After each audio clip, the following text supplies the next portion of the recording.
Alright, Gloria is walking laps in a walkathon to help raise money to cure cancer. One of her sponsors has pledged an initial amount plus 0.25 per lap walked. After 20 laps, the sponsor owes Gloria $15.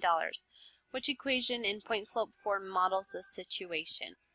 So what am I noticing first, again, is I'm noticing that she says to help raise money to cure cancer.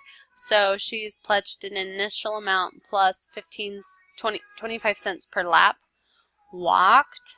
So I'm thinking, so the amount increases as she walks. So I'm thinking if it increases, that means the slope is going to be positive. The next thing I'm going to be looking for is slope. Good indicators for slope are rates per, so in this one it says 25 cents per lap walked. So that is my slope. It is 0.25 money. So that's money per lap walked. So, sorry, the little ones are setting up tea parties if you could hear them in the background. So, the slope we know is positive, it's increasing. We found the keyword per, so it's money per lap walked. So then I know I'm looking if there is a point, and I know that the x-coordinate is an independent and the y-coordinate is dependent.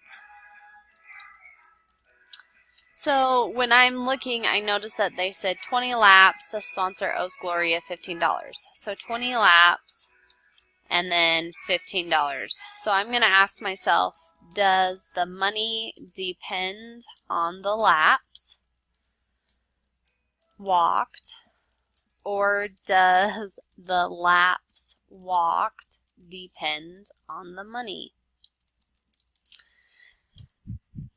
So when I think about this, the amount of money she owes me depends on the number of laps walked. It doesn't say that if she walks 15 laps, then she'll give her the money. It's just saying that, you know, she's pledging an amount of money depending on how many laps she walks. So we know that money is dependent, so that goes here for our y value, and the laps walked is our independent because it's not affected by the amount of money.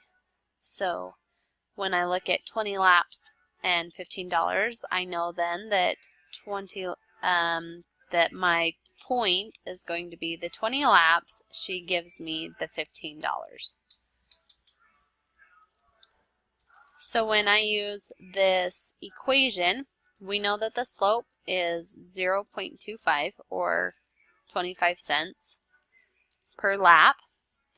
We know that x1 represents our first x-coordinate, so that's the 20, so we're going to replace that with 20. And we know that the 15 is our y-coordinate, so we're going to place y1 with our y-coordinate.